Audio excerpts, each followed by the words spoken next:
Sex அப்படின்னு சொன்னால் தப்பு வந்து என்னை பொறுத்த வரைக்கும் நாங்கள் என்ன சொல்லணும், நம்ம பேரண்ட்ஸ் மேலே தான் தப்பு நாங்கள் முதல்ல சொல்லுவோம்.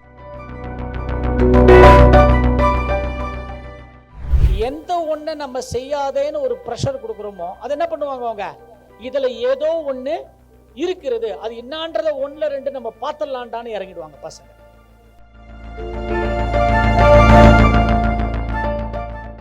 இதுக்கு வந்து ஒரு சிறந்த பயிற்சி காயகல்ப பயிற்சி. குறிப்பாக ஆண் இளைஞர்களுக்கு இன்னைக்கு வந்து இந்த சுய இன்பம்ன்ற ஒரு தவறான வழியில போயிடுறாங்க.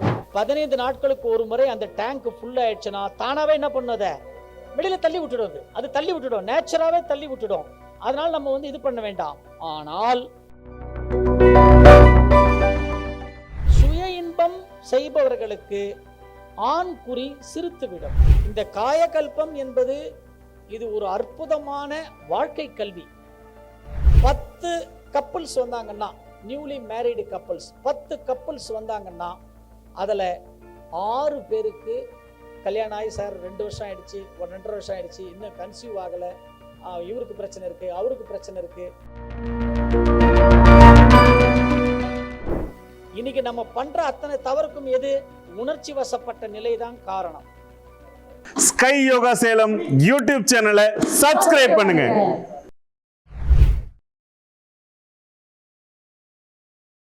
ஒரு சிறந்த கேள்வி, இருக்கிற கேள்வியிலே சிறந்த கேள்வி இதுதான்.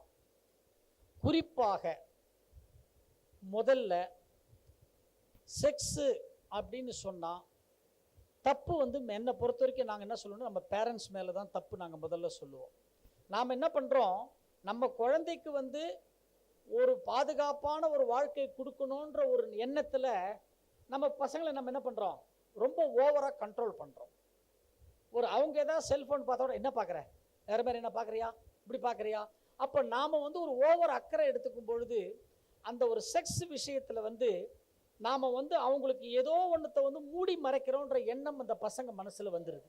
அது நம்ம வீட்டில் இருக்கிற ஆம்பளை பசங்களாக இருந்தாலும் சரி, பொம்பளை பசங்களாக இருந்தாலும் சரி. அப்போ பசங்களுடைய எண்ணம் எப்பவுமே என்னன்னு கேட்டிங்கன்னா, எந்த ஒன்று நம்ம செய்யாதேன்னு ஒரு ப்ரெஷர் கொடுக்குறோமோ அது என்ன பண்ணுவாங்க அவங்க, இதில் ஏதோ ஒன்று இருக்கிறது, அது என்னான்றத ஒன்றில் ரெண்டு நம்ம பார்த்துடலான்டான்னு இறங்கிடுவாங்க பசங்க. மீடியாஸ் தான் இதை வந்து ரொம்ப வந்து அவங்க வந்து மீடியாஸில் கூட இன்னைக்கு வந்து இதுக்கெல்லாம் வந்து சில இப்படிலாம் இருக்குது, ஆலோசனைகள் இருக்குன்னு சொன்னாலும் நம்முடைய போராத நேரம் ஒன்று, இதை மாதிரி விஷயங்களை நம்ம கொஞ்சம் மாட்டிக்கிறோம். குறிப்பாக இதுக்கு வந்து ஒரு சிறந்த பயிற்சி காயகல்ப பயிற்சி. குறிப்பாக ஆண் இளைஞர்களுக்கு இன்னைக்கு வந்து இந்த சுய இன்பம்ன்ற ஒரு தவறான வழியில போயிடுறாங்க. இன்னைக்கு தெரியாது அதனுடைய எஃபெக்ட். பொதுவாக ஆண் குழந்தைகள், ஆண் திருமணம் ஆகாத ஆண்களாக இருந்தா கூட சரி, எப்பவுமே நீங்க வந்து சுய இன்பம் பண்ணி விந்துவை வெளியேற்றவில்லை என்றாலும் 15 நாட்களுக்கு ஒரு முறை அந்த டேங்க் ஃபுல் ஆயிடுச்சுன்னா தானாவே என்ன பண்ணத வெளியில தள்ளி விட்டுடும். அது தள்ளி விட்டுடும், நேச்சராகவே தள்ளி விட்டுடும். அதனால நம்ம வந்து இது பண்ண வேண்டாம். ஆனால் இந்த தவறான ஒரு பழக்கத்திற்கு ஆளானால் நாளைக்கு பின்னாடி என்ன நடக்கும் அப்படின்னு கேட்டிங்கன்னா, ஒரு பெண்ணினுடைய வாழ்க்கை பாதிக்கும். எப்படின்னு கேட்டிங்கன்னா, சுய இன்பம் செய்பவர்களுக்கு ஆண் குறி சிறுத்துவிடும். அப்போ நாளைக்கு தாம்பத்திய உறவு கொள்ள முடியாது. அதனால் ஒரு மனைவி வந்து கரு உருவாவதற்கு உண்டான வாய்ப்புகள் குறைவாக போயிடும். அது மாதிரி ஒரு தவறான பழக்க வழக்கங்களில் போகக்கூடாது. இன்னொன்று என்ன கேட்குறேன்னா, நம்ம வீட்டில் வயசு பசங்க வந்துட்டாங்கன்னா சொல்லிடணும், இதெல்லாம் ஒன்றும் இல்லைம்மா, திஸ் இஸ் தி செக்ஸ், அவ்வளோதான், இதில் வேறு ஒன்றுமே கிடையாது. இதெல்லாம் தேவையில்லாமல் நீங்கள் வந்து ஃப்ரெண்ட்லியாக மூவ் பண்ணணும், பசங்க கிட்ட ஃப்ரெண்ட்லியாக மூவ் பண்ணணும். கொடுத்துடணும். அவங்க வந்து வரமாட்டேன், உங்கள் பசங்க வரமாட்டேன்னு சொன்னால் கூட நீங்கள் என்ன பண்ண, கம்பல் பண்ணி அம்மாக்கோசரம் வா, அப்பாக்கோசரம் வா அப்படின்னு சொல்லிட்டு இந்த காயகல்ப பயிற்சிக்கு மன்றத்துக்கிட்ட வந்து கூட்டுன்னு வந்து விட்டுருங்க. நீங்கள் டெய்லி வந்து ஒரு தடவை ஒரு சரி, நீங்கள் வேறு எதுக்கெல்லாம் சொல்கிறீங்களே, நீங்கள் நீ இதை பண்ணாதான் உனக்கு இதை நான் வாங்கி கொடுப்பேன்னு, டெய்லி காயகல்பம் பண்ணு, நான் உனக்கு வாங்கி கொடுக்குறேன். ஞாபகம் வச்சுங்க, டெய்லி நீ காயகல்பம் பண்ணு, உடற்பயிற்சியோட பண்ணலையா சரி, ஆனால் காயகல்பம் டெய்லி பண்ணாதான் உனக்கு இதை நான் வாங்கி கொடுப்பேன். அப்போ அப்படி செய்ய ஆரம்பிச்சிட்டாங்கன்னா அதுக்கப்புறம் நம்ம குழந்தைகள் மாற வேண்டும் என்கின்ற அவசியமே இல்லை. என்ன பண்ணோம், அதுவே தானாக அவர்களை மாற்றிவிடும்.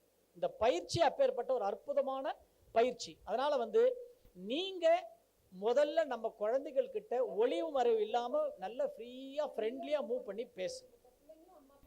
பேசணும். செக்ஸ்னா என்னன்றத பசங்கிட்ட நீங்க ஓப்பனா சொல்லிடுங்க. இவ்வளவுதான்ப்பா, இவ்வளவுதான், இதுக்கு தான் இவ்வளவு மூடு மந்திரமா இது பண்றாங்க, அது வேற ஒண்ணுமே இல்லப்பா, நீங்க சொல்லி பாருங்க. பசங்க இவ்வளவுதானம்மா, இதுக்கு போய் அவ்வளவு இது சே அப்படி விட்டு போயிட்டே இருப்பா அவங்க பாட்டு. ஏன்னா அவங்களுடைய கனவுலாம் வேற உலகம். அடுத்தடுத்து இன்னைக்கு இருக்கிற இளைஞர்களுக்கெல்லாம் வேற வேற லெவலுக்கு போகணும்னு இருக்கு.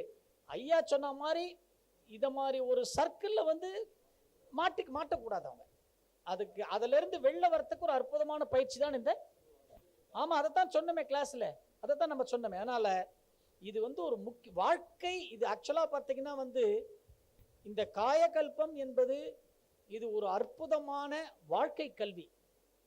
இன்னைக்கு எல்லா உலகத்தில் இருக்கிற ஒவ்வொரு மக்களுக்கும் சென்றிட வேண்டிய ஒரு அற்புதமான பயிற்சி. ஏன்னா அடிப்படை ஒழுக்கம் இதெல்லாம் சரியா தானா வந்துடும். உணவு முறையில மாற்றம் வந்துடும், உடல் எடையில மாற்றம் வந்துடும், உங்களுடைய எண்ணங்கள்ல மாற்றம் வந்துடும், அறிவுல மாற்றம் வந்துடும், ஆன்மீக சிந்தனைகள், விஞ்ஞான அறிவு போறதா நமக்கு வாழ்க்கை மாறுறதுக்கு. இப்போ எல்லாமே படிப்பு, உங்களுடைய கான்சென்ட்ரேஷன். ஐயா சொன்னார் பாருங்க, பசங்களுடைய வேற ஒரு பக்கம் கவனம் திரும்பி போயிடுது பாருங்க.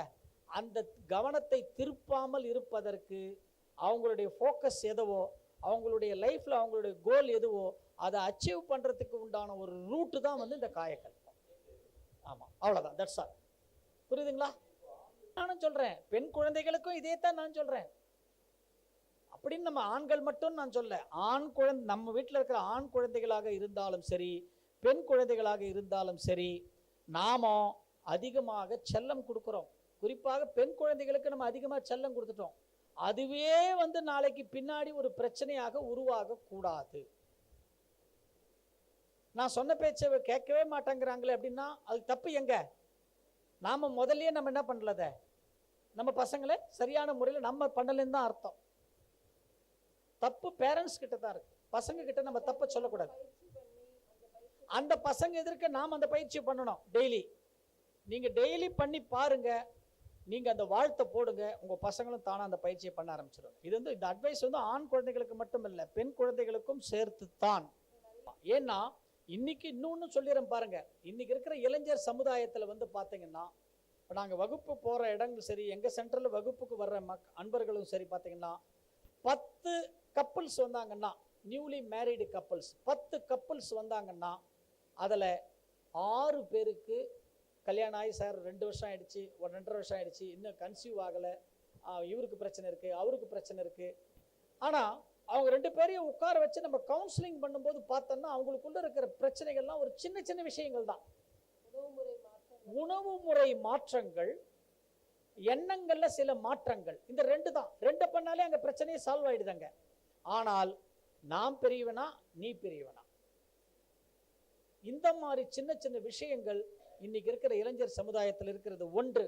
2வது, இன்னைக்கு இருக்கிற உணவு முறைகள். இன்னைக்கு இருக்கிற உணவு முறைகள் என்னன்னு கேட்டீங்கன்னா, நீங்க வந்து நம்ம குழந்தைகளுக்கு இப்பெல்லாம் பார்த்தீங்கன்னா ஆச்சரியப்படக்கூடிய விஷயம் என்னன்னு கேட்டீங்கன்னா, 14 வயசு 15 வயசு பொம்பளை குழந்தைகளுக்கே, நம்ம வீட்டில் இருக்க குழந்தைகளுக்கு பிசிஓடின்னு சொல்லிடுறாங்க. இன்னைக்கு 15 வயசுல பிசிஓடினா இந்த குழந்தைக்கு நம்ம கல்யாணம் பண்ணி என்ன ஆகும்?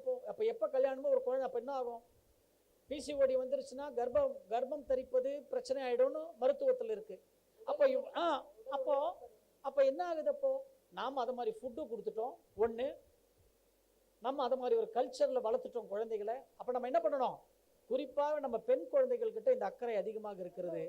ஆமா, இதை நாம வந்து பசங்களுக்கு நிறைய ஏதாவது ஒரு பயிற்சி, உடற்பயிற்சி இல்லை, அவங்க காலகட்டத்துக்கு ஏற்ற மாதிரி நான் ஏதாவது ஒரு பயிற்சிக்கு போறேன்றாங்களா, அலோவ் பண்ணுங்க அவங்கள. ஏதோ ஒன்று ஆக மொத்தம் என்ன பண்ணணும், அவங்க ஒரு பயிற்சிக்குள்ள வரணும். ஒரு ஸ்விம்மிங் போறேன்றாங்களா, போட்டோம்.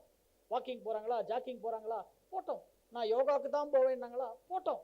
காயகல்பம் தான் பண்ணுறாங்களா, சந்தோஷம், பண்ணட்டும். அவங்கள வந்து ஏதாவது ஒரு யோக கலை, ஏதாவது ஒரு பிசிக்கல் ஃபிட்னஸ்குள்ளே எடுத்துட்டு வந்தா தான் அவங்க வந்து நல்லா இருக்க முடியும், எதிர்காலம் நல்லா இருக்கும். இன்னொன்று என்னன்னு கேட்டிங்கன்னா, இன்னைக்கு இருக்கிற நம்மளுடைய குழந்தைகளுக்கு வந்து குறிப்பாக பெண் குழந்தைகளுக்கு கல்யாணம் ஆயிடுச்சுன்னா, இன்னைக்கு பார்த்தீங்கன்னா 10 பெண் பொம்பளை குழந்தைங்க பார்த்தீங்கன்னா 8 பேர் என்னது அந்த வந்து நார்மல் டெலிவரி பண்ணணுன்ற ஒரு பொறுமை கூட இன்னைக்கு இல்லை, சிசேரியன் போயிடுறாங்க உடனே. இப்போ இதெல்லாம் தவிர்க்கணும்னா என்ன பண்ணணுமோ, காயகல்ப பயிற்சி தான் அருமருந்து. சிறந்த கேள்வி ஐயா. வாழ்க. பெரியவங்கள், அதைத்தான் நான் சொன்னேனே, திருமணம் ஆனவர்கள். இப்போ நமக்கெல்லாம் பார்த்தீங்கன்னா 40 வயசுக்கு மேலே இருக்கவங்கலாம், பெண்களுக்கு வந்து 35 வயசுக்கு மேலே இன்னைக்கு மெனோபாஸ் பீரியட். குடும்பத்தில் பல சூழல்கள், குடும்பத்தில் ஒவ்வொரு குடும்பத்துக்கும் உள்ளேயும் வந்து பல பிரச்சனைகளை சந்திக்கிறார். குடும்பத்துக்கு உள்ள பெண்கள், குடும்பத்துக்கு வெளியில் வேலை செய்கிற இடத்துல வேலைக்கு போகிற பெண்கள், அக்கம் பக்கத்தில் பொருளாதார பிரச்சனைகள், அதே மாதிரி ஆண்களுக்கும் வேலையில் பிஸ்னஸில் அவங்க போகிற இடத்துல பல பிரச்சனைகளை சந்திக்கிறார்கள். இது அத்தனைக்கும் அதுதான் சொன்னேன், காலை பயிற்சி நீங்கள் பண்ணிட்டீங்கன்னா அன்னைக்கு முழுக்க நீங்கள் உணர்ச்சி வசப்படாமல் இருப்பீங்க. இன்னைக்கு நம்ம பண்ற அத்தனை தவறுக்கும் எது? உணர்ச்சி வசப்பட்ட நிலை தான் காரணம். ஆமா ஆமா இல்லைங்கய்யா, அந்த காலத்துல கூட்டு குடும்பமா எல்லாரும் இருந்தாங்க. ஒரு குடும்பத்துல 10 பேர் ஒன்னா இருந்தாங்க. எதையும் மைண்ட்ல போட்டு குழப்பிக்க மாட்டோம். இதே பிரச்சனை அன்னைக்கே இருந்தது. யாரும் எதையும் மைண்ட்ல போட்டு குழப்பிக்கல. இன்னைக்கு அவங்கவுங்க அவங்க வேலையை பார்த்துக்கிட்டு இருந்தாங்க, ஏதோ ஒரு வேலை. இன்னைக்கு எப்போ இந்த கூட்டு குடும்பம்லாம் போய் நானு நீ 2 பேர் தனியான்னு வந்தோமோ, தனிமை என்ன பண்ணுது அவங்கள? ஏதோ ஒன்று சிந்திக்க வச்சு, ஏதாவது ஒன்று வந்தா கூட உடனே யூடியூப்ல போயோ இதுலயோ போய் இது வந்தா என்ன போயிட்டு அதில் ஒரு எக்ஸ்ட்ரீம் எண்டு கொடுத்துருந்தோம்னா அந்த எக்ஸ்ட்ரீம் எண்டுக்கு நம்மளே போயிடுறோம். இன்னைக்கு அதான் நடக்கிறது இன்னைக்கு. ஆமாம், அவ்வளோதான். அதனால தயவு செய்து மிடில் ஏஜில் இருக்கிறவங்களுக்கெல்லாம் வந்து வாழ்க்கையை வந்து அமைதியாக எடுத்து செல்வதற்கும், முதுமையை தள்ளி போடுவதற்கும், நோயின்றி வாழ்வதற்கும் ஒரு அற்புதமான கலை நம்ம ஏஜில் இருக்கவங்களாம் இந்த காயகல்ப பயிற்சி தான். ஏஜ்டு பர்சன்ஸுக்கு வந்து அவங்க லைஃபோட எண்டை வந்து சிறந்த முறையில், ஒரு அமைதியான முறையில், ஒரு நல்ல வாழ்க்கையை, அவங்களுக்கு வந்து பதட்டமில்லாத வாழ்க்கையை கொடுக்கக்கூடியது 60 வயசு மேலே இருக்கவங்க. அதனால தான் சொல்கிறது, காயகல்ப பயிற்சி என்பது 14 வயது முதல் 80 வயசு வரைக்கும் இருக்கிறவங்க வரைக்கும் இது வந்து நன்மைகளை கொடுக்கக்கூடிய ஒரு அற்புதமான பயிற்சி. சரிங்களா? வாழ்க வளமுடன்.